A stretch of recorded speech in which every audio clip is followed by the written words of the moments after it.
www.attableek.com, the reviver of Iman.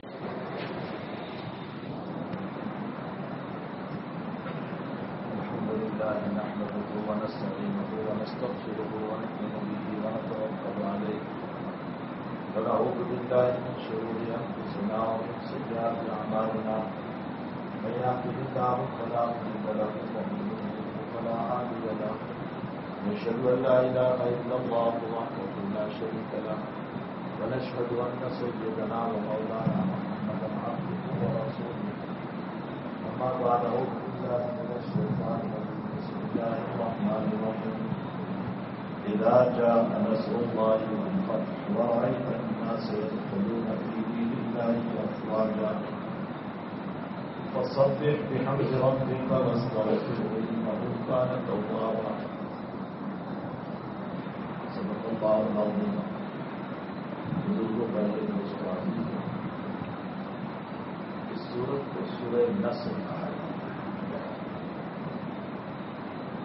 شاید ہی ہماری نماز کو جس میں ہم اس سورت کو تلاوت کرتے ہیں.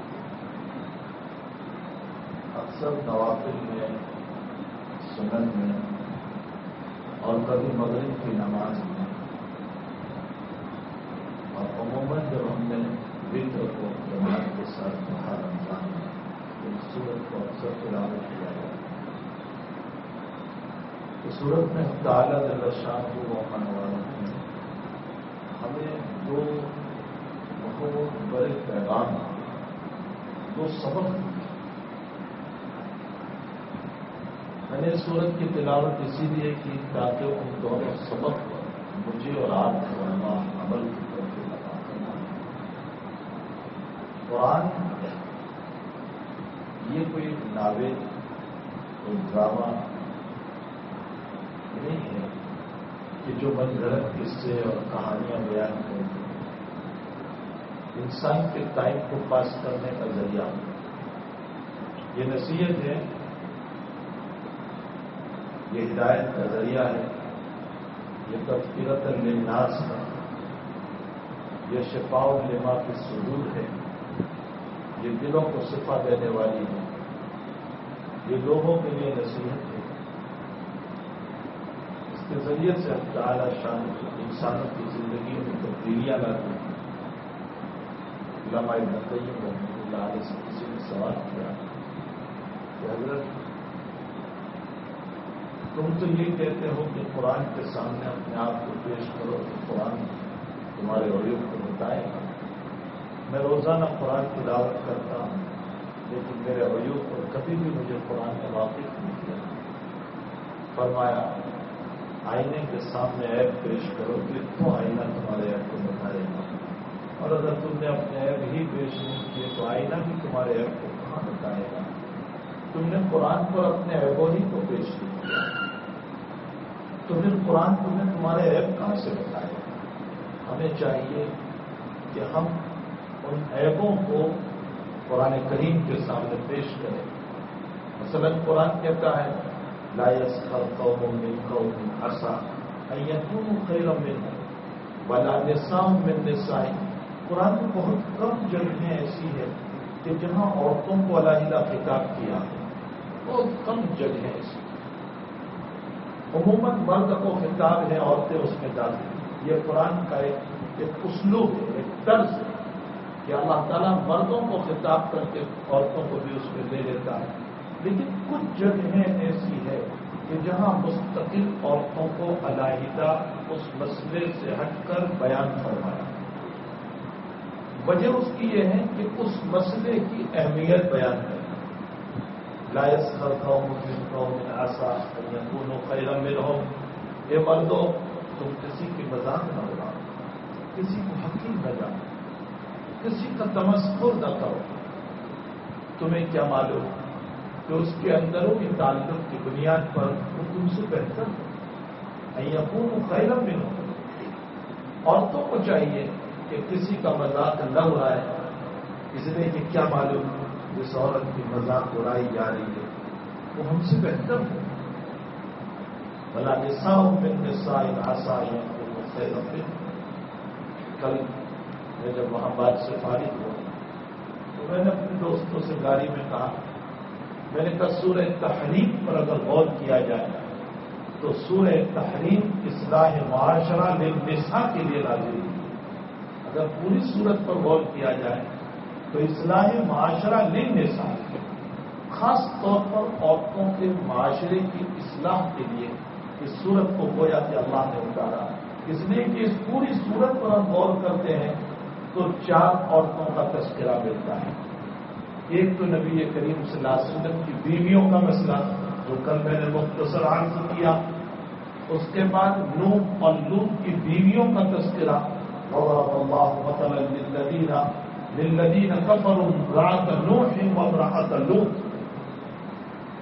نوح اور لوط نبی ہے، بلکہ لوط تو اولو العزم پیغمبر اور رسول، لوط علیہ السلام نبی ہے، کتنے بڑے رسول اور نبی، لیکن ان کی بیویاں ان پر ایمان نہیں لائی، کفر کیا اور اپنے شوہر کے ساتھ نہ لے، تو اللہ تعالیٰ نے فرمایا وقیل ادخلوا النار مع الداخلین، جاؤ جہنم کے اندر تم چلی جاؤ اور جہنم میں جانے والوں کے ساتھ تمہاری زندگیاں ہوگی۔ قرآن نے اس واقعے کو پیش کر کے اس بات کی طرف اشارہ فرمایا کہ دیکھو یہ قرآن کے پڑھنے والوں، تمہارا باپ ولی ہو، تمہارا بیٹا ولی ہو، تمہارا شوہر ولی ہو، سب کچھ ولی ہو، لیکن یہ عورتوں اگر تم نے شریعت کی بغاوت کی ہے اور ان لوگوں کی ولایت سے فائدہ نہیں اٹھایا اور ان کی تربیت کے باوجود اگر تم نے اپنی تربیت نہیں کی تو باپ کی ولایت تمہیں بچا نہیں سکی۔ جب نبی کی ولایت اور نبی کی نبوت بچا نہیں سکی تو باپ کی ولایت اور شوہر کی ولایت اور بیٹے کی ولایت کہاں بچا سکتی ہے؟ اس کے بالمقابل ایک واقعہ قرآن نے اور پیش کیا، وضرب اللہ مثلا للذین آمنوا امرأۃ فرعون اذ قالت رب ابن لی عندک بیتا فی الجنہ۔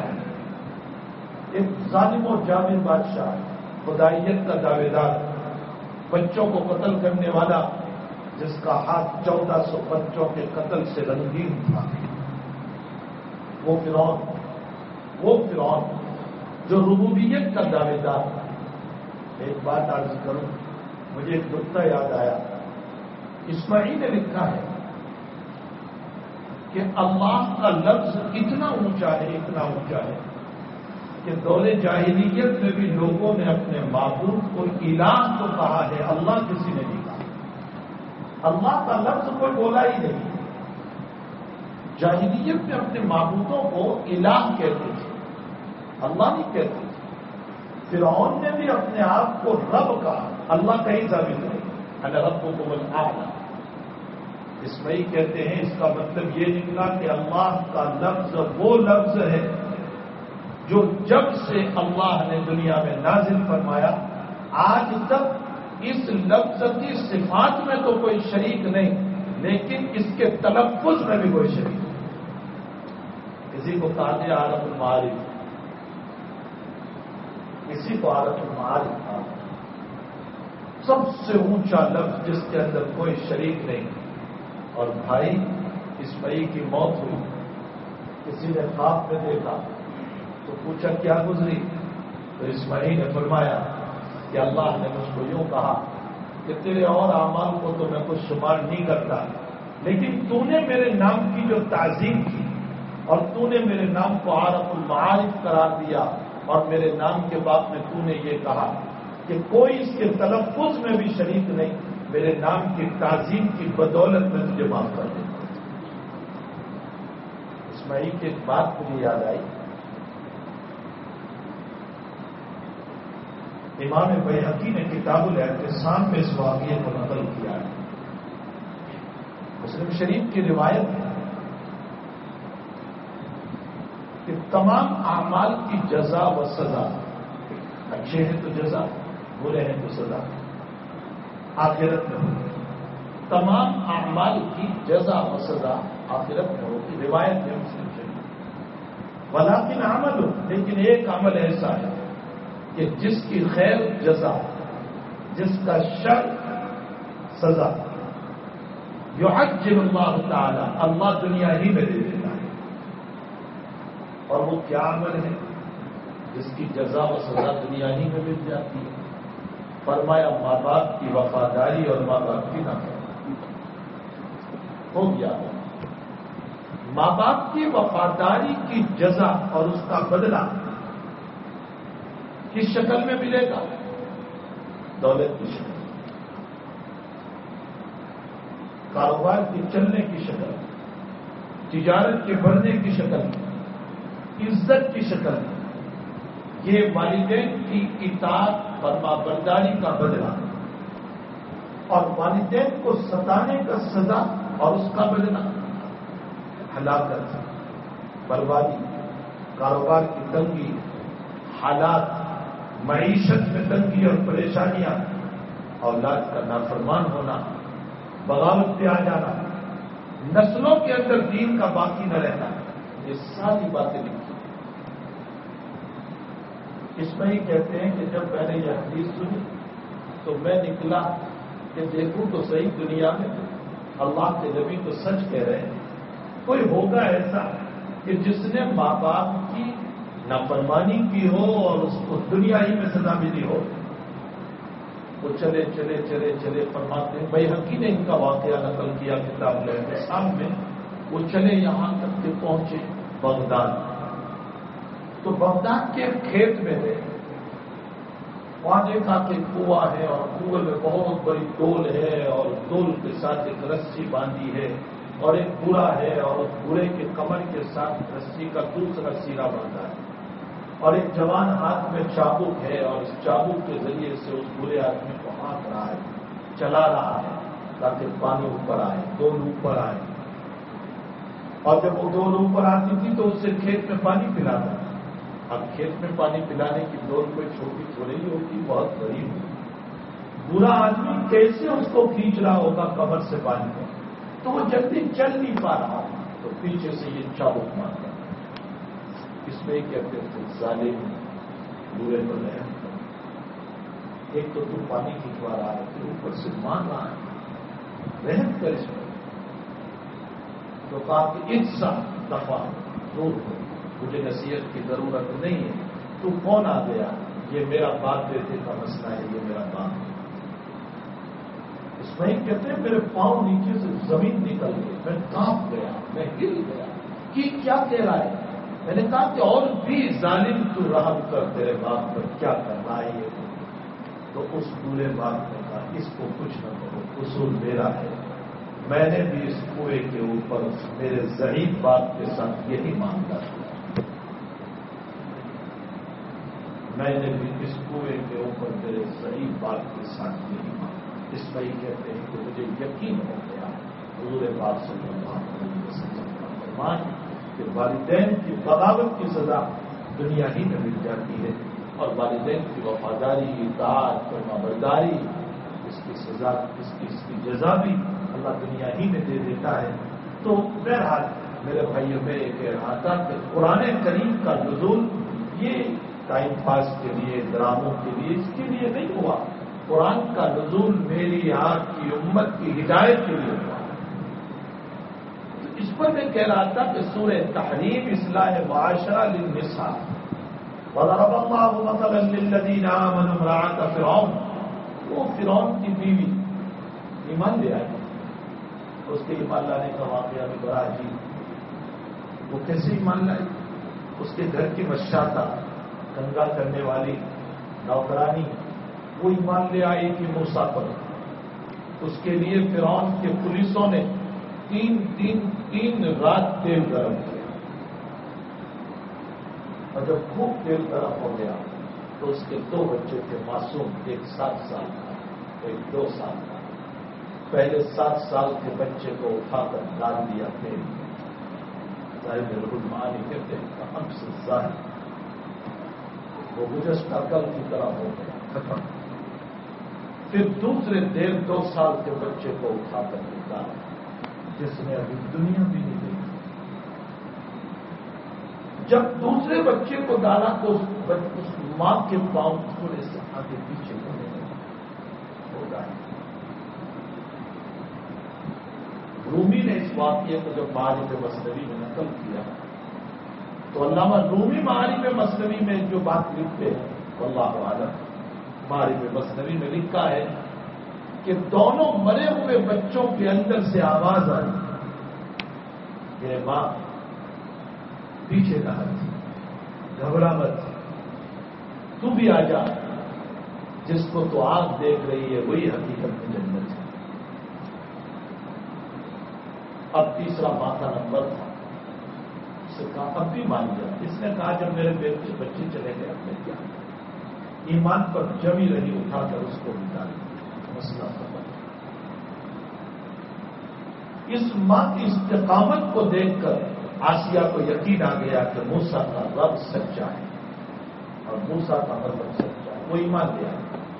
اب جو ایمان لائی ہے تو پہلے فرعون نے بہلایا پھسلایا جیسے دنیا کا مزاج، لیکن ایمان جب راسخ ہو جاتا ہے وہ ہماری طرح نہیں ہے کہ ذرا سے چند ٹھیکروں میں ہم ایمان کو بیچ دیتے، نہ میرے بھائی، ایمان ٹھیکروں میں بیچنے کی چیز نہیں، ایمان ٹھیکروں میں بیچنے کی چیز نہیں۔ شاہ ولی اللہ صاحب رحمۃ اللہ علیہ نے فرمایا موت کے موقع پر ایمان پر عمل کرنے والوں کو جو ایمان کی لذت کا احساس ہوتا ہے، شاہ صاحب نے جو جملہ لکھا ہے، موت کے موقع پر اپنے ایمان پر عمل کرنے والوں کو جو ایمان کا ذائقہ اور لذت ہوتی ہے، فرمایا ساری دنیا کی لذت اس کو حقیر معلوم ہوتی ہے، وہ موت کے موقع پر اس کو لذت معلوم ہوتی ہے۔ اللہ ہم سب کا ایمان اور ایمانیات پر خاتمہ کرنا، اگر اس پر خاتمہ ہو گیا تو انشاءاللہ تعالی ارجع الی ربک راضیۃ مرضیہ فادخلی فی عبادی۔ ارے اس جملے ہی کا جو لذت ہوگی کسی کو کوئی احساس نہیں کر سکتا ہے، اس جملے کی جو لذت ہوگی کہ اللہ ہم کو کہہ رہا ہوگا ارجع الی ربک راضیۃ مرضیہ فادخلی فی عبادی وادخلی جنتی۔ تو آسیہ کو پہلے بہلایا پھسلایا نہیں مانی، بلا کے ڈرانا دھمکانا شروع کیا اور آخری فیصلہ ہوا کہ اس کو پھانسی دے دو۔ شوہر پھانسی کا فیصلہ کر رہا ہے بیوی کو، اور فرعون کی پھانسی بڑی خطرناک تھی۔ جناب نے گھر پر جا کر اپنی بیویوں کو جو مسئلہ سنا ہے، بڑی خطرناک پھانسی تھی۔ وہ پھانسی کیسے دیتا تھا؟ وہ ایسے نہیں کہ گلے میں پنجہ ڈال دیا، وہ ایسے نہیں کہ کاٹ دیا، وہ ایک لکڑا سیدھا رکھتا، ایک آڑا رکھتا، اور پھر اس پر زندہ انسان کو سلا، اور پھر پورے بدن میں زندہ انسان کے کھیرے مار دیتے۔ اسی لیے قرآن نے فرعون کے متعلق کہا وفرعون دل اوتار، میکھوں والا فرعون، کھیروں والا فرعون، یہ کھیرے مار دیا کرتا تھا۔ نازک صرف عورت، کمزور بدن عورت، جس کے ساتھ اس نے زندگی گزاری، جس کو اپنے گود میں لیا اور یہ خود اس کی گود میں گیا ہوگا، اس نازک صرف عورت پر جب کھیلے مارے جا رہے ہیں کیا عالم ہوگا۔ تھوڑی دیر کے لیے تصور کرو، ہم مرد ہو کر بھی ایمان چھوڑ بیٹھے، ہم مرد ہو کر بھی چھوڑ بیٹھے، لیکن وہ اسلام پر ڈٹی رہی، ایمان پر ڈٹی رہی۔ یہ ہو نہیں سکتا کہ میں موسیٰ کے رب کو چھوڑ دوں، میں ایمان لے آئی لا الہ الا اللہ موسیٰ رسول اللہ، ایمان پر مکمل ڈٹی رہی۔ میں یہاں اپنی عورتوں سے کبھی یہ واقعہ آ جاتا ہے تو میں سنا دیتا ہوں کہ میری ماں اور میری بہن، اس کے پاس جو دولت تھی وہ تو تیرے پاس نہیں تھی، وہ فرش مخبر پر چلتی ہوگی۔ اس کی عزت کا عالم یہ تھا کہ اس کے شوہر کو لوگ سجدے کرتے تھے، رب تھا وہ سجدے کرتے تھے۔ اس کی عزت کا عالم یہ ہوگا کہ کوئی اس کی طرف نگاہ بھی نہیں اٹھا سکتا۔ وہ عزت کے مقام پر بیٹھی ہوئی، وہ دولت کے مقام پر بیٹھی ہوئی، اس کے پاس جو سونے جواہرات کپڑے رکھتے، وہ تو میری ماں اور بہن کے پاس بھی نہیں ہے، میری بیٹی کے پاس بھی نہیں ہے۔ جو اس کے پاس ہوگا، جو مصر کا اتنا بڑا بادشاہ اور پھر ربوبیت کا دعوے دار اور اس کی بیوی، اس کی دولت میں کیا کمی ہو سکتی ہے؟ لیکن ایک اللہ کے خاطر اس نے ان سب کو قربان کر دیا۔ اگر میری ماں کسی واقعے کو سمجھ لے خدا پاک کی قسم ایمان اس کا تازہ ہو جائے، اس کی روح فرق جائے گی، وہ کبھی اپنے ایمان کا سودا نہیں کرے گی چند دنیا کی جیب و زینت کے بدلے میں، چند دنیا کے تعیش کے بدلے میں، چند برہنہ کپڑوں کے بدلے میں جس سے سطر نظر آتا ہو، یہ کبھی سودا نہیں کرے گی۔ جب اس کو پھانسی دی گئی، کیلے مار دیے گئے، تو اللہ سے کیا دعا کرتے؟ ایسی دعا کہ میرے بھائیو یہ دعا تو ہم کو بھی نہیں آئی۔ کیا دعا کی؟ قرآن قیامت تک ناطق ہے اس دعا کے اوپر۔ رب ابنی لی عندک کا لفظ ہے، عندک بیت فی الجنہ۔ ہم کیا دعا کرتے ہیں؟ اے اللہ جنت میں جگہ عطا فرما، جنت الفردوس میں جگہ عطا فرما۔ وہ دعا کر رہی ہے اے اللہ جنت الفردوس میں، اے رب تیرے پڑوس میں جگہ عطا فرما، عندک تیرے پڑوس میں جگہ، تیرے قریب مجھے جگہ، میں تجھ سے دور رہنا نہیں چاہتا۔ عندک بیت فی الجنہ ونجنی من فرعون، اے اللہ فرعون سے، ان کے ان پولیسوں سے، ان کے اس عملے سے، ان کے ان حکمرانوں سے اللہ مجھے نجات دے۔ ونجنی من فرعون وعملہ ونجنی من القوم الظالمین۔ قرآن نے یہ تیسرا واقعہ تحریم میں بیان کر کے عورتوں کو اس بات کی تعلیم دی کہ اے دنیا کی قرآن کی پڑھنے والی میری بندیوں، یاد رکھو تمہاری دنیا چلی جائے لیکن دین نہ چھوڑنا۔ حضرت علی کا فرمان امام بخاری نے کتاب الرقاق میں نقل فرمایا، الدنیا مدبرۃ والآخرۃ مقبلۃ ولکل منہما بنون فکونوا من ابناء الآخرہ ولا تکونوا من ابناء الدنیا۔ فرمایا دنیا کچھ تو پھیر کر جا رہی ہے نا، کل ہم بچے تھے، جوان ہوئے، آج داڑھی سفید ہونے جا رہی ہے، دنیا جا رہی ہے ہمارے ہاتھوں سے، یہ عمر واپس آنے والی نہیں ہے۔ زندگی کی 53 بہاریں گزار چکا، مقدر میں کتنے سال ہے پتہ نہیں ہے، لیکن یہ 53 اب ملنے والے نہیں ہیں۔ دنیا اس کا پھر کر جا رہی ہے، آخرت سامنے آ رہی ہے۔ جو چیز آتی ہے اس کی فکر کرنا چاہیے، جو گئی اس کی فکر چھوڑو۔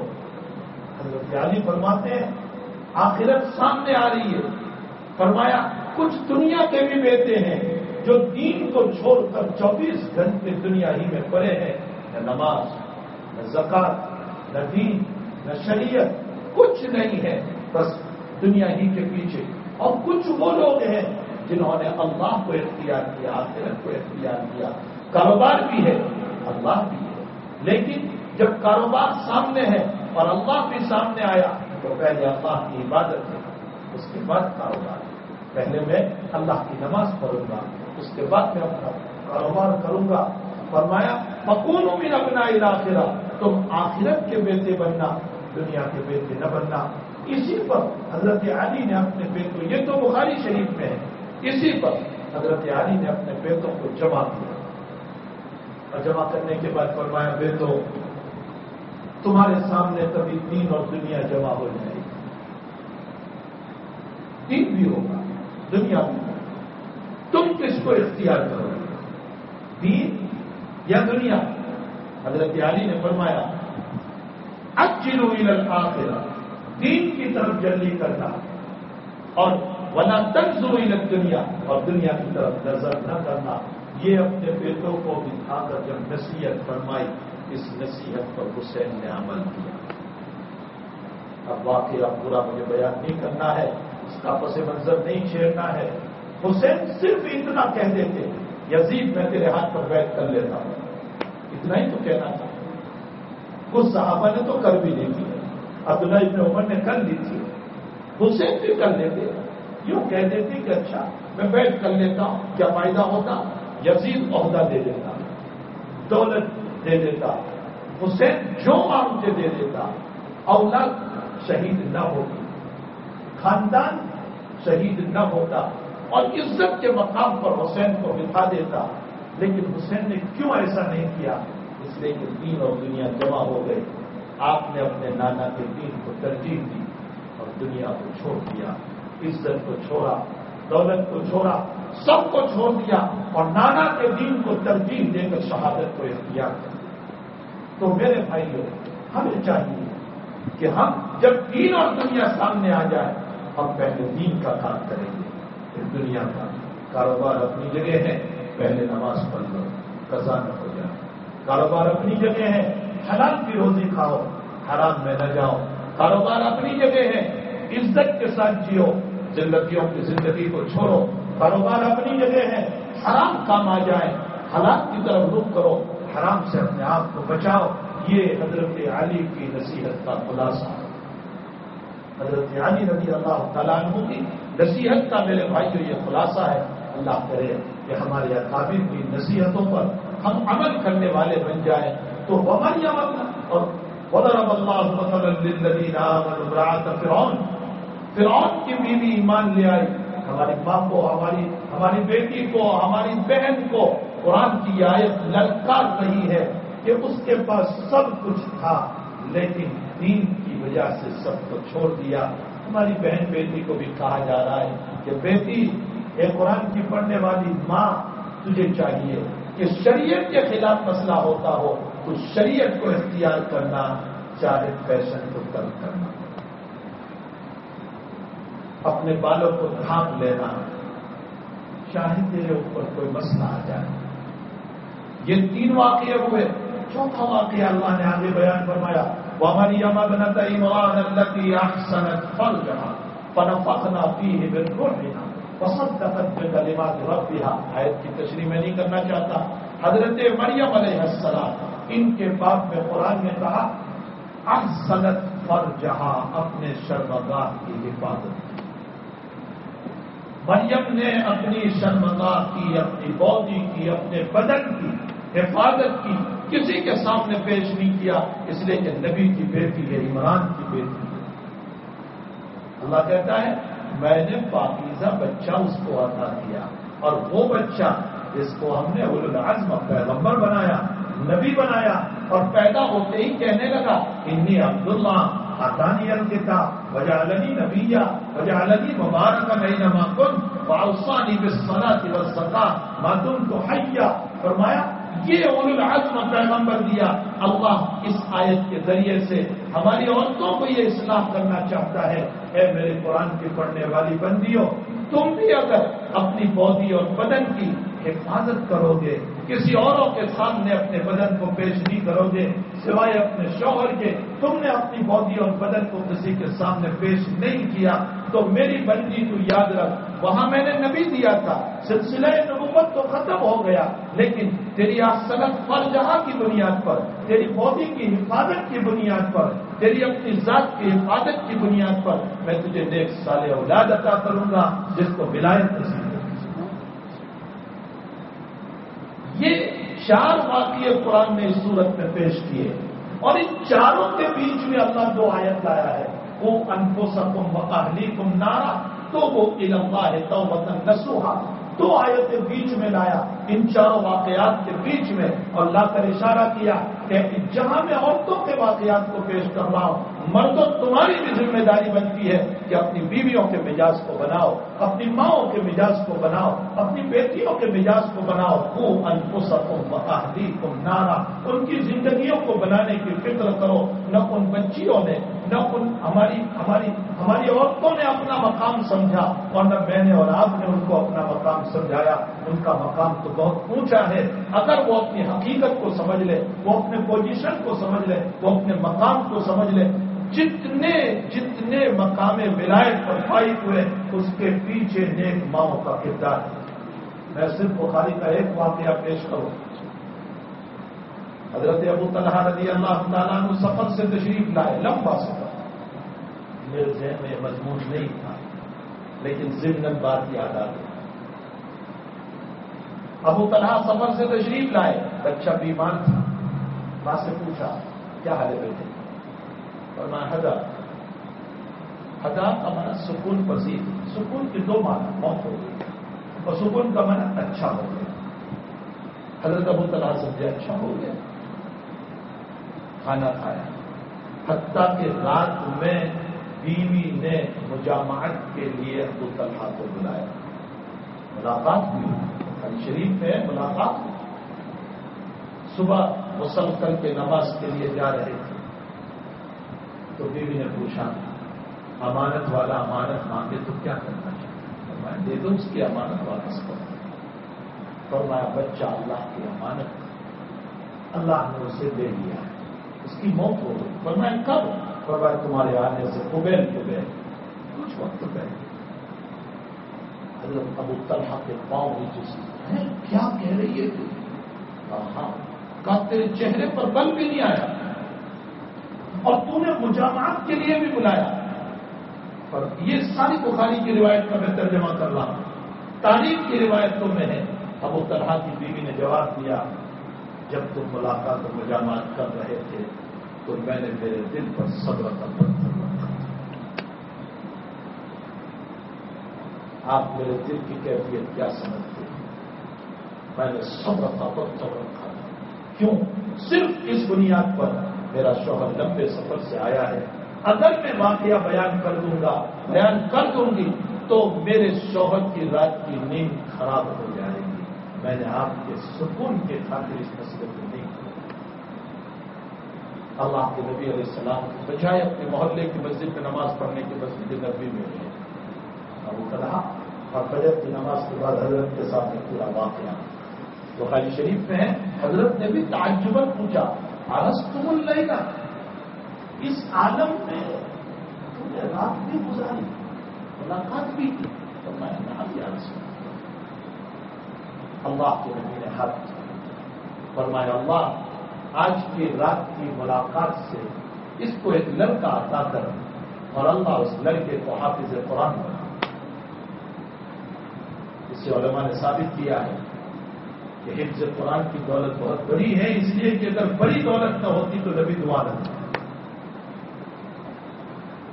فرمایا بچے کو حافظ قرآن بنا. حمل ٹھہر گیا، لڑکا پیدا ہوا، وہ لڑکا حافظ قرآن ہوا. بخاری شریف میں اس لڑکے کو 9 لڑکے پیدا ہوئے، یعنی 9 پوتے ابو طلحہ کے، اور وہ 9 کے 9 بھی حافظ قرآن بنے. اور علماء نے اس کی شرح میں لکھا ہے کہ اسی نسل سے 300 سال تک اللہ محدثین اور مفسرین پیدا کرتا ہے. کیوں؟ ایک ماں کا صبر جو تھا، جس نے اپنے شوہر کی اطاعت میں یہ کام کیا. تو بہرحال سورہ نساء میں سورہ تحریم میں فرمایا وہ انفسہم، اس کا مزاج بنایا جائے، اس کی تربیت کی جائے. اگرچہ 100% مزاج بننا مشکل ہے، اس کی فطرت کی بنیاد پر تاہم کچھ نہ کچھ مزاج ضرور دینی بن سکتا ہے. اور آگے فرمایا توبوا الی اللہ توبۃ نصوحا، اس میں ہم کو بھی کہا گیا، ان کو بھی کہا گیا تم بھی توبہ کرو، عورتوں کو بھی توبہ کی ترغیب دو تاکہ اللہ تعالیٰ گناہوں کو معاف کرے. تو بہرحال یہ تو ضمن بات یاد آ گئی، قرآن جو ہے نا یہ تعلیم دے رہا ہے. اذا دعا نصر اللہ والفتح، اس کا شان نزول، یہ صورت کیوں ہوتی؟ اللہ تعالیٰ نے اس صورت کو کیوں اتارا؟ تھوڑا سا پس منظر سمجھے. جناب رسول اللہ صلی اللہ علیہ وسلم نے سن 6 میں کعبۃ اللہ کا ارادہ فرمایا، عمرے کا ارادہ کیا، صحابہ کے سامنے اظہار فرمایا. صحابہ نے بھی فرمایا یا رسول اللہ ہم بھی چلنا چاہتے ہیں، اس لیے کہ ہم بھی برسوں سے بچھڑ گئے کعبہ سے، ہم بھی چلنا چاہتے ہیں آپ کے ساتھ. واقعی نے روایت نقل کی کہ حضرت نے خواب دیکھا اور اس خواب کی وجہ سے حضرت کا ارادہ ہوا، چاہے خواب ہو چاہے حضرت کا ارادہ ہو. بہرحال حضرت 1500 صحابہ کرام کو لے کر یا پھر روایت 1400 صحابہ کرام کو لے کر روانہ تھے. کچھ آدمی پہلے سے بھیج دیے تھے تاکہ حالات کی اطلاع دیتے رہے. آنے والوں نے بتایا کہ اللہ کے حبیب خالد بن ولید آپ کے لیے لشکر لے کر نکل گئے اور ساتھوں پر آپ کو روکیں گے، آپ کو نہیں جانے دیں گے. خالد مسلمان نہیں ہوئے تو آپ کو روکیں گے. اللہ کے حبیب نے فرمایا اچھا کس راستے سے وہ آ رہے ہیں؟ فرمایا مکے سے مدینے آنے کا جو سیدھا راستہ. حضرت نے راستہ طے کر دیا اور بجائے مدینے سے مکہ جانے کے مدینے سے جدہ کا راستہ آتا ہے اور جدے سے مکہ کی طرف روانہ ہوئے. اس لیے کہ حدیبیہ جو ہے وہ مدینے سے مکے کے راستے میں نہیں آتا، جدے سے مکے کے راستے میں آتا ہے. لیکن ہم سب بسوں میں نیند میں ہوتے ہیں. جاتے ہیں نا عمرے حج میں تو سب جھونکے مار کے ہوتے ہمیں پتہ ہی نہیں کہ حدیبیہ کہاں ہے. یہ جدے سے مکے جاتے ہوئے حدیبیہ آتا ہے پیچھے. حضرت نے ٹن لیا اور جدے کی طرف سے اتنے میں پھر اطلاع پہنچی. اگلا جملہ سن. اطلاع ملی کہ اللہ کے حبیب تمام قبائل کے لوگوں کو مکے والوں نے وہاں بلا دیا. تمام دیہات گاؤں قبائل سب مکے میں آپ کے خلاف جمع ہو چکے ہیں اور آپ کے لیے راستہ بہت مشکل.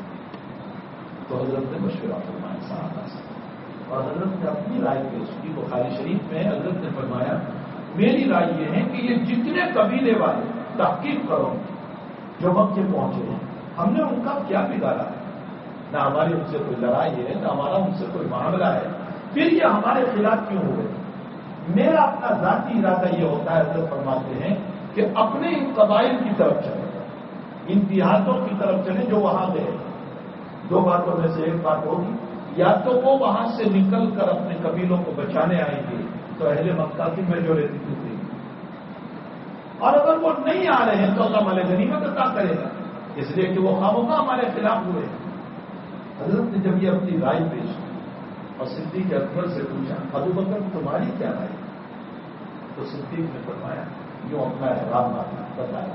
ذوالحلیفہ سے احرام باندھا. حضرت صدیق نے اپنا احرام بتایا اور فرمایا سننا ہم نے تو احرام باندھا ہے اور کعبہ کی نیت سے چلے ہم کسی بستی کی نیت سے نہیں چلے. میری رائے حضرت یہ ہے کہ ہم کعبہ ہی کی طرف چلتے رہیں مکے ہی کی طرف چلتے رہیں. ہاں راستے میں کوئی رکاوٹ ڈالتا ہے تو ہم اپنی حفاظت کریں گے اور اگر کوئی رکاوٹ نہیں ہے تو ہم مکے پہنچ جائیں گے. باقی میری رائے ان قبائل کی طرف نہیں ہے.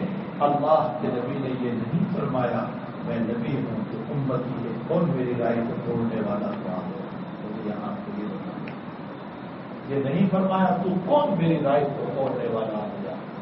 اللہ کے نبی نے فرمایا ابو بکر صحیح کہہ رہا ہے بسم اللہ بول کر کعبۃ اللہ ہی کی طرف چلتے رہو. یہاں سے امت کو مسئلہ دیا بڑے چھوٹے کا معاملہ نہ دیکھنا. اگر حق بات سامنے آ جائے تو غرور اور تکبر کرتے ہوئے حق بات کو نہ ٹھکرا دینا اسے قبول کر لینا چاہے وہ تمہیں چھوٹا مشورہ دے رہا ہو یا بڑا مشورہ. امام الانبیاء صلی اللہ علیہ وسلم ہو کر اپنے امتی کی بات کو قبول فرمائے. حضرت مکے کی طرف روانہ ہوئے. جدے کے راستے سے حدیبیہ پر روک دیے گئے. صلح کا ایک لمبا مسئلہ پیش آ گیا. صلح ہو گئی. حضرت نے وہیں احرام کھولنے کا حکم دے دیا جانوروں کے ذبح کرنے کا حکم دے دیا.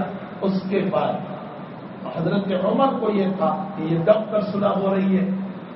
نبی دب گئے. عمر کو غصہ تھا. اللہ تعالیٰ نے 2 صورتیں اتاری. ایک صورت اتاری پہلے انا فتحنا لک فتحا مبینا ہم نے تم کو فتح مبین دے دی. یعنی یہ حدیبیہ کی صلح کیا ہے فتح مبین کا مقدمہ ہے پیش خیمہ ہے. بس اس کے بعد اب مکہ ہوگا ہونے والا. اور دوسری اس کے بعد صورت اتاری اذا جاء نصر اللہ والفتح رأیت الناس يدخلون فی دین اللہ افواجا. سن 7 میں اللہ کے نبی علیہ السلام نے عمرۃ القضاء فرمایا. گزشتہ سال کا عمرہ. سن 8 میں اہل مکہ نے شرائط کو توڑ دیا. جن مسائل پر صلح ہوئی تھی ان مسائل کو توڑ دیا. اللہ کے حبیب پاک صلی اللہ علیہ وسلم نے رمضان ہی میں نکلنے کا ارادہ کیا. اب رمضان کے 20 عشرے میں نکلے اور قریباً 18 یا 19 رمضان مبارک کو حضرت پہنچ گئے مکہ المکرمہ. مکہ سے باہر آپ نے قیام کیا. چچا عباس ابو سفیان کو لے کر آ گئے پناہ کے لیے تاکہ ایڈوانس میں پناہ مل جائے. کل کو نہ معلوم کیا مسئلہ ہوگا. حضرت عمر نے دیکھا تو حضرت دشمن تو خود ہی آ چکا ہے. یہ تو خود ہی ہمارے پاس آ گئے. چچا عباس نے فرمایا اللہ کے نبی میں ان کو پناہ دے چکا. تو حضرت نے فرمایا چچا جس کو تم نے پناہ دی اس کو میں نے پناہ دی. نبی کے اخلاق کریمہ اللہ کے نبی کا معمول بڑا عجیب و غریب. پھر فرمایا کہ اچھا چچا کل ہم اس راستے سے گزرنے والے ہیں. آپ ابو سفیان کو لے کر ایسی جگہ پر کھڑے رہنا جہاں راستہ تنگ ہو. یہ سائیکولوجیکلی مسئلہ ہے. نبی کے سائیکولوجیکلی مسائل کو بھی ہمیں سمجھنے کی ضرورت کیوں؟ نبی علیہ السلام یہ بتانا چاہتے تھے کہ تنگ راستے میں چھوٹی جماعت بھی بڑی معلوم ہوگی اور بڑے راستے میں بڑی جماعت بھی چھوٹی معلوم ہوگی. حضرت چاہتے تھے کہ ابو سفیان کی نظر میں مسلمان خوب معلوم ہو. چچا لے کر کھڑے رہے. اب جماعتیں گزر رہی ہے. ایک بہت بڑی جماعت آئی. جھنڈا سعد بن عبادہ کے ہاتھ میں تھا. جیسے ہی ابو سفیان کو دیکھا قال یوم یوم الملحمہ، آج تو لڑائی کا دن ہے، معرکے کا دن ہے. اس کے بعد چھوٹی سی جماعت آئی جس میں اکابر ہے ابو بکر، عمر، عثمان، علی، ابو عبیدہ وغیرہ اور جناب رسول اللہ صلی اللہ علیہ وسلم کے بیچ میں. ابو سفیان دورہ آئے.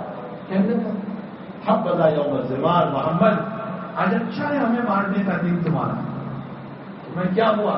تو میں ابھی جو تمہارے مدینے والے تھے اس کے سردار نے آپ کو یہ کہا مرحمہ. نبی نے اسی لفظ کو بدل دیا اور یوں فرمایا الیوم یوم المرحمہ، آج تو رحمت کا دن، آج رحمت کا دن. اور اللہ کے نبی جو مکے میں داخل ہوئے، روایتوں میں ہے کہ تواضع کی وجہ سے حضرت کی پیشانی اونٹنی کے کوہان سے لگی جا رہی ہے. تواضع. اور اتنا فتحنا بڑھتے جا رہے تھے کہ اللہ کو مبین عطا فرمایا. کعبۃ اللہ میں نماز پڑھی، صاف کیا نماز پڑھی. سب سے پہلے بلال کو فرمایا ظہر کا وقت جب ہوا بلال کعبہ پہ چڑھ کے اذان. یہ پہلی اذان تھی جو کعبہ پہ چڑھ کے. جب آپ کعبۃ اللہ سے نکلے تو سہیل بن عمرو، ابو سفیان وغیرہ سب سامنے کھڑے ہیں مطاف کعبہ میں. حضرت نے ان سے پوچھا بتاؤ محمد تمہارے ساتھ کیا معاملہ ہے؟ سہیل بن عمرو نے کہا کریم ابن الکریم، تم خود بھی قریب ہو، تمہارا باپ بھی قریب تھا. میں تم سے یہ امید ہے کہ تم کرم کا معاملہ. یہ سہیل بن عمرو وہ ہے جو صلح حدیبیہ کے موقع پر نبی علیہ السلام نے صلح نامے میں لکھوایا تھا محمد رسول اللہ. اس نے کہا رسول اللہ کو کاٹ دو، اس لیے کہ رسول اللہ مانتا تو جھگڑا کہا تھا محمد ابن عبداللہ لکھتے. جو رسول اللہ کا لفظ لکھنے کے لیے اور ماننے کے لیے تیار نہیں تھا، اس کو نبی یہ جواب دے رہے ہیں آج میرا اور آپ کا حال دیکھ لیں. ہمارے ساتھ تو وہ دشمنی بھی نہیں ہے لوگوں کو، لیکن ہم لوگوں کے ساتھ کیا معاملہ ہے؟ ہمارا کتنا معاملہ حسن سلوک کا ہے؟ وہاں تو ان دشمنوں کو معاف کیا جا رہا ہے جو بدر میں، احد میں، خندق میں بار بار آتے رہے، آپ کے قتل کے پلان بناتے رہے. جس نے رسول اللہ کے لفظ کو برداشت نہیں کیا اس کو کریم عبد الکریم جب کہا تو حضرت نے فرمایا انتم الخلفاء تسلیم علیکم. یہی وہ نبی کے اخلاق سے کہ مکہ کی گلیوں گلیوں میں لا الہ الا اللہ کی سزا ہے. یہی وہ اخلاق. ہاں میرے بھائیوں، کردار کا جو اثر کرتا ہے، اچھے اخلاق کا. اور نبی جو لوگوں کو سمیٹ لیتے تھے اپنے اخلاق، اپنی زبان کے ذریعے سے، اپنے کیریکٹر کے ذریعے سے. مجھے ایک روایت یاد آئی، آپ اپنے صحابہ کو کیسے سمیٹ لیتے تھے. حضرت حنظلہ رضی اللہ تعالیٰ عنہ نکلے، ناپکا حنظلہ، ناپکا حنظلہ، ناپکا حنظلہ. ابو بکر صدیق مل گئے. کیسے منافق؟ کہا نبی کی مجلس میں جو کیفیت ہوتی ہے وہ گھر پہ جانے کے بعد نہیں ہوتی. فرمایا اسی کا نام نیپال ہو تو ناپکا ہوا. ابو بکر بھی منافق ہو گیا. دونوں حضور کی خدمت میں چلے، اپنی کیفیت پیش کی. تو حضرت نے کیا بتایا؟ ہاں ترجمہ اس کا یہ بھی ایمان صحیح ہے، گھر والا ایمان ہے. خیر یہ ترجمہ محدثین نے کیا، لیکن اس حدیث شریف کو حضرت نانوتوی رحمۃ اللہ علیہ نے جو کھولا، میں حدیث کا طالب علم ہوں، میں نے محدثین کے وہاں اس روایت کی وہ شرح نہیں دیکھی جو ہمارے حضرت نانوتوی نے. حضرت نانوتوی نے ایک مثال دے کر سمجھا. فرمایا سمندر کو تم نے دیکھا تمہارے اطراف، اس میں جوار بھاتا اٹھتا ہے، بھرتی آتی ہے، پانی امن کراتا ہے جب چاند کی روشنی ہوتی ہے. نانوتوی رحمۃ اللہ علیہ فرماتے جب بھرتی آتی ہے اور جوار بھاتا اٹھتا ہے سمندر کا پانی زیادہ نہیں ہوا، پانی اتنا ہی ہے، لیکن چاند کی روشنی سے جوش آیا، کنارے تک آیا۔ جب روشنی کم ہو گئی تو پانی واپس اندر چلا گیا، پانی کم نہیں ہوا، روشنی کے نہ ہونے سے سمیٹ کر اندر چلا گیا۔ پانی پہلے بھی اتنا ہی تھا، پانی بعد میں بھی اتنا ہی۔ حضرت نانوت بھی فرماتے ہیں، نبی یہ بتانا چاہتے ہیں، اے لوگوں میری مجلس میں بھی ایمان کامل، تمہارے گھروں کا ایمان بھی کامل، بس فرق اتنا ہے کہ جب میری مجلس میں ہوتے ہیں میرے قلب کی روشنی پڑتی ہے، تمہارے ایمان میں جوش آ جاتا ہے، اور جب تم گھر پہ ہوتے ہو تو وہ ایمان سمیٹ کر سکون پذیر ہو جاتا ہے۔ اس ایمان کو ناقص نہیں کہا جائے گا، وہ بھی کامل ہے، یہ بھی کامل ہے۔ اتنی بہترین مثال سے سمجھا، شاید مجھ جیسا پیر ہوتا تو یوں کہہ دیتا نالائق کہیں کہ بیوی سے ملتا ہے ایمان ناقص ہو گیا، گھر کا ایمان تیرا ناقص۔ اللہ کے نبی فرماتے ناقص نہیں ہے، وہ بھی ایمان کامل۔ یہ حضرات صحابہ کو اس طرح نبی کریم صلی اللہ علیہ وسلم سمیٹ لیا، ان کے دلوں کو ٹوٹنے نہیں دیتے۔ حنین کا موقع ہے، کچھ انصار صحابہ نے کہہ دیا کہ مال غنیمت بہت آیا، تو نبی علیہ السلام نے سب مکہ والوں کو دے دیا، انصاریوں کو نہیں دیا، ایک ایک کو 100 ہوتی ہے مکہ والوں۔ تو کچھ انصاری صحابہ نے کہہ دیا، سب تو جملے میں کہ ابھی تک تو ہماری تلوار سے ان کا خون ٹپکتا ہے اور محمد اب اپنی قوم کے ہو گئے۔ ایسا سب کو جملہ ہے، حضرت کے کانوں پر اس کی آواز ہے، حضرت نے فرمایا انصاریوں کو جمع کرو، صرف انصار، کوئی فرق اس کے اندر مہاجر نہ۔ فرمایا تم نے میرے متعلق ایسا کیا، تمہیں حق کہ تم اس کو یوں بھی کہو کہ محمد تجھے مکے میں کوئی سپورٹ کرنے والا نہیں تھا، ہم نے تیرا سپورٹ کیا۔ تو مجھے یوں بھی کہو کہ ہم نے تم کو مدینے آنے کی دعوت دی، تم مجھ کو یوں بھی کہو، اگر خود گنوا لے تو مجھ کو یوں بھی کہو کہ ہم نے اپنا مال نچھاور کر دیا، ہم نے اپنی بیویاں تم پر نچھاور کر دی، تو کہہ سکتے ہو صحابہ رو رہے ہیں۔ یہ جوان جذباتی لوگوں نے کہتے ہیں ہم نے، اور رو رو کر معافی مانگنے لگے۔ جو نصیحت کرنا تھا ان الفاظ میں کر کہ ایسا نہیں بولنا چاہیے۔ اب صحابہ کو سمیٹ ان کے دلوں کو ٹوٹنے نہیں دیا۔ کیا فرمایا؟ اور میرے انصار تم اتنے سے مال کے اوپر یہ کہنے لگے کہ مکے والوں کو مال دے دیا ہمیں نہیں دیا۔ ارے مکے والے مال کو لے کر جائیں گے اور تم تو اپنے نبی کو لے کر جاؤ گے۔ کیسا ان کا جی خوش ہو گیا، وہ مال لے کر جائیں گے، تم اپنے نبی کو لے کر جاؤ۔ سارے لوگ میرے اوپر کا قبر آئے، الناس یسارو والانصار شعار، میرے انصار تو میرے دل سے لگے ہوئے۔ لولا الہجرت لکنت من الانصار، اگر ہجرت کا لیبل میرے اوپر نہ ہوتا تو میں بھی اپنے آپ کو انصاری کہتا، تمہارا نام مجھے پسند ہے، میں اپنے آپ کو انصاری کہتا۔ یہ تو صحیحین کی روایت، اور آگے کچھ اور کتابوں میں روایت ہے، حضرت نے فرمایا کہ میرا جینا بھی تم میں ہوگا، میرا مرنا بھی تم میں ہوگا۔ میں نے اس کا ترجمہ کیا، میرا مسکن بھی مدینہ ہوگا، میرا مدفن بھی مدینہ ہوگا، میری زندگی میں تم میں گزاروں گا۔ میرے بھائیوں، یہ ہے نبی علیہ السلام اپنے صحابہ۔ دلوں کو نہ توڑو، دلوں کو نہ توڑو، دلوں کو نہ توڑو، دلوں کو جوڑو۔ امت بہت ٹوٹ چکی ہے، اب امت کو جوڑنے کی ضرورت ہے۔ اسلام کے نام پر، ایمان کے نام پر، کلمے کے نام پر، اچھے اخلاق کے نام پر ہمیں مسلمانوں کو ایک کرنے کی ضرورت ہے۔ تو جب مکہ فتح ہو گیا تو اب اللہ کی یہ صورت کہہ رہی ہے اذا جاء نصر اللہ والفتح، اے پیغمبر جب اللہ کی نصرت اور فتح آ جائے۔ یہاں پہلا سبق ہم کو یہ دیا کہ نصرت اور فتح کی نسبت اللہ نے اپنی طرف کی، اور فرمایا اللہ کی طرف سے نصرت اور فتح آ جائے۔ نبی کو یہ کہا گیا کہ مکہ کا فتح ہو جانا، نبی اپنا کمال نہ سمجھنا، یہ اللہ ہی کی طرف سے عطا ہوگی۔ اس کو کہہ کر امت کو تعلیم دی گئی، اے امتیوں تم جو خیر کا کام کر رہے ہو اپنا کمال نہ سمجھنا، اگر اللہ توفیق نہ دے تو تم سے نہیں ہو سکتا۔ اپنی نمازوں پر نہ اتراؤ، اپنی زکات صدقات پہ نہ اتراؤ، اپنے حج اور عمرے پر نہ اتراؤ، یہ اترانے کی چیز نہیں ہے۔ اگر تم نے روزہ رکھا یہ اترانے کی چیز نہیں ہے۔ وہ خدا اگر تمہیں بھوک برداشت کرنے کی طاقت نہ دیتا ہو تم کہاں رکھ سکتے ہو؟ اسی نے قوت دی، اسی نے طاقت دی، جس کی وجہ سے ہم 12 گھنٹے 14 گھنٹے، یہ تو آپ کے ملک میں، ورنہ دیگر ملکوں کے اندر 20-20 22-22 گھنٹے کا روزہ، یہ 20 اور 22 گھنٹے روزہ، یہ کس نے طاقت دی؟ اسی اللہ نے طاقت۔ میں 16ویں روزے کو چلا انگلینڈ سے، جیسے جیسے آگے بڑھتا جا رہا تھا، دن لمبا ہوتا جا رہا تھا، مجھے کینیڈا پہنچنا ہے، میرا روزہ 26 گھنٹے کا ہو گیا۔ میں نے اللہ سے کہا اللہ کوئی 26 گھنٹے کہاں بھوکا رہ سکتا تھا، اگر تو قوت نہ دے، اگر تو ہمت نہ دیتا۔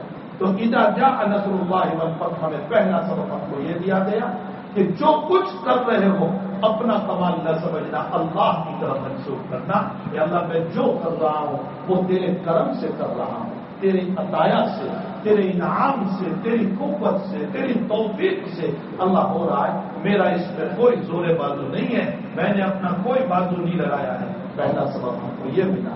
آگے فرمایا وَرَأَيْتَ النَّاسَ يَدْخُلُونَ فِي دِينِ اللَّهِ أَفْوَاجًا، اور جب تم لوگوں کو دیکھو اے پیغمبر یہ لوگ جماعت کی جماعت اسلام میں داخل ہو رہے ہیں، اس لیے کہ مکے میں ایمان آ گیا، مکہ ام القری ماں ہے، آپ کے پاس ایمان آیا تو پوری بستی میں ایمان جائے گا۔ فرمایا کہ اب پوری بستی میں پوری دنیا میں ایمان جائے گا، تو پیغمبر جس مشن کو لے کر آئے تھے وہ مشن پورا ہو گیا۔ تو اب تمہیں کیا کام کرنا ہے؟ آخرت کی تیاری، فسبح بحمد ربک، تسبیح کرو، تحمید کرو، استغفار کرو۔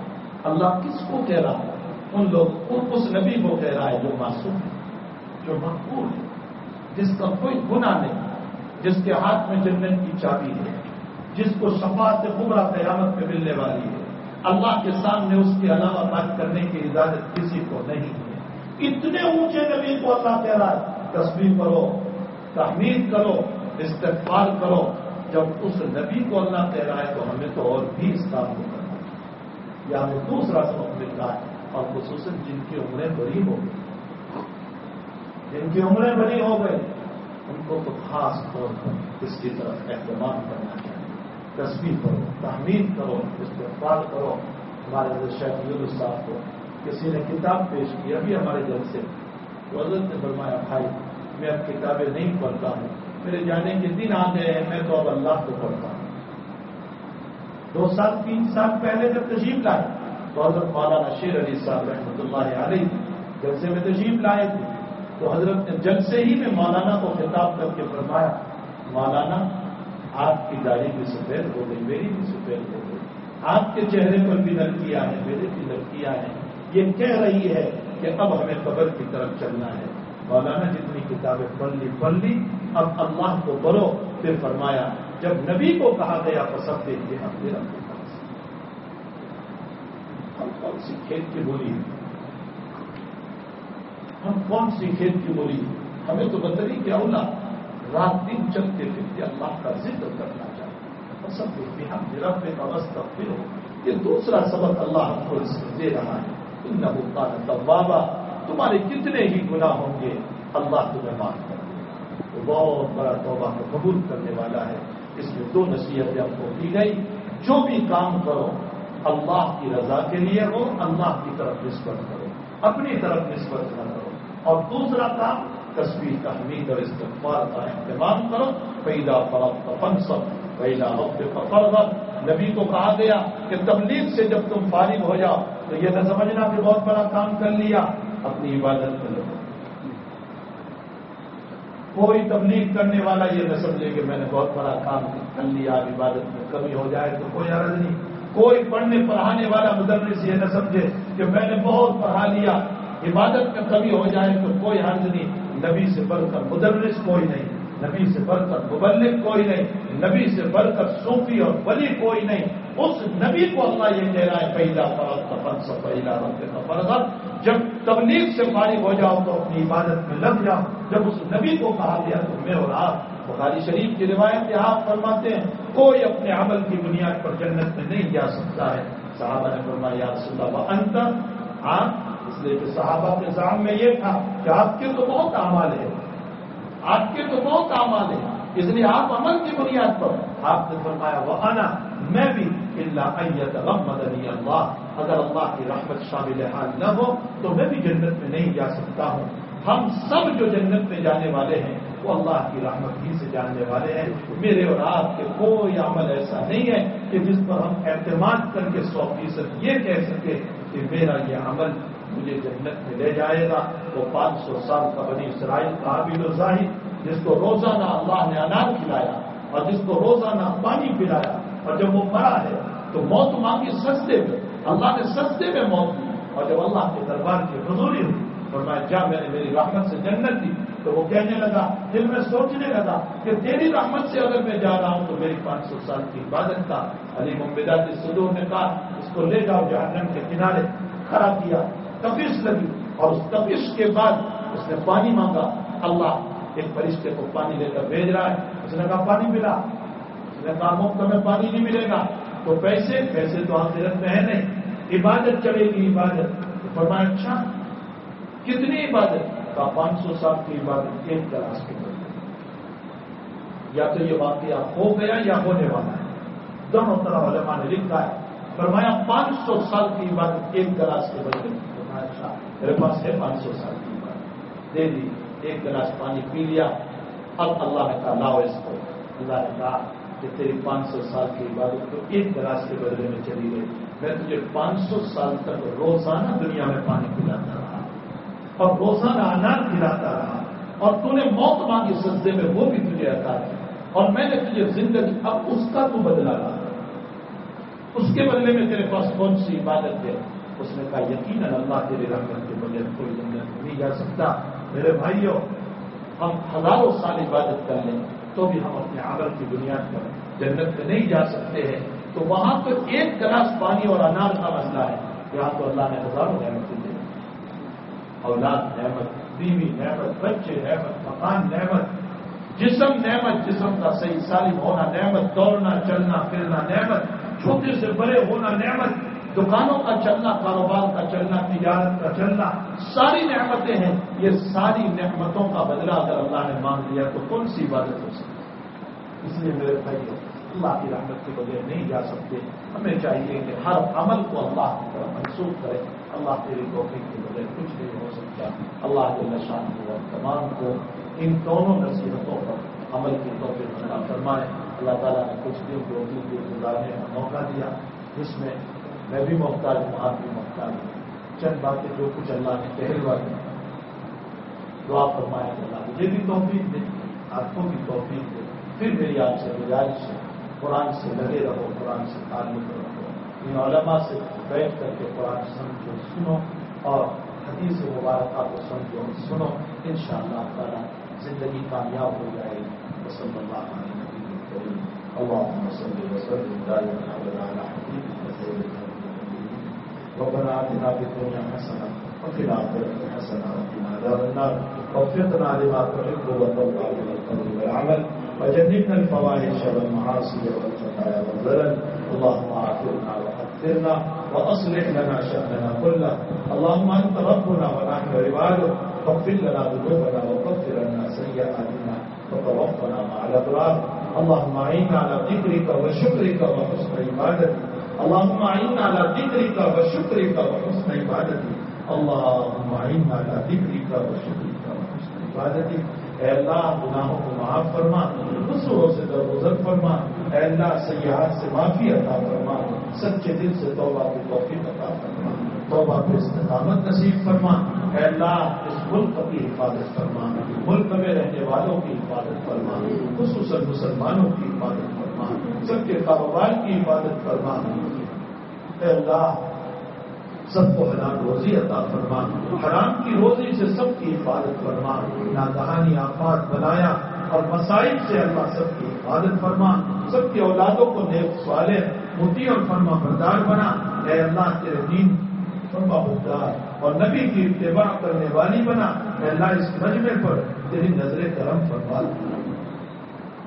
تیرا کچھ نہیں بگڑے گا اللہ، اور ہمارا بیڑا پار ہو جائے گا. تیرا کچھ نہیں بگڑے گا، ہمارا بیڑا پار ہو جائے گا. اللہ تو ساری باتوں پر قادر ہے. اے یونس کو مچھلی کے پیٹ میں بچانے والے اللہ، اسماعیل کو چولی کے نیچے بچانے والے میرے مولا، اور لوط کو حالات میں بچانے والے اللہ، اور 307 کے پجاریوں کو ایمان کی دولت دینے والے میرے مولا، اور ولید کے بیٹے کو سیف اللہ بنانے والا، اور خطاب کے بیٹے کو فاروق بنانے والے اللہ تو ساری چیزوں پر قادر مطلق ہے۔ اللہ تو ہمارے لیے بھی ہدایت کے فیصلے، ہماری اولادوں کے لیے بھی ہدایت کے فیصلے فرما دے، ان کو بھی نیک صالح ہوتی اور فرما بردار بنا دے۔ اللہ تیری اور تیرے حبیب کی محبت میں غرقاب فرما دے، ان کے دلوں کو سینوں کو اللہ محبت سے منور فرما دے، ہمیں سجدوں کا سرور عطا فرما دے، ہمیں تلاوت قرآن کا مزہ نصیب فرما دے، اللہ ہمیں ذکر کی مستی نصیب فرما، اللہ ذکر کی دولت ہم سے ختم ہو، ذکر کی مستی نصیب فرما، نمازوں کی لذت عطا فرما، قرآن کے پڑھنے کا ذائقہ عطا فرما، اے اللہ بیماروں کو شفا عطا فرما، مرحومین کی مغفرت فرما، پریشان حالوں کی پریشانی کو دور فرما، ہم سب کی دعاؤں کو اپنے فضل و کرم سے قبول فرما۔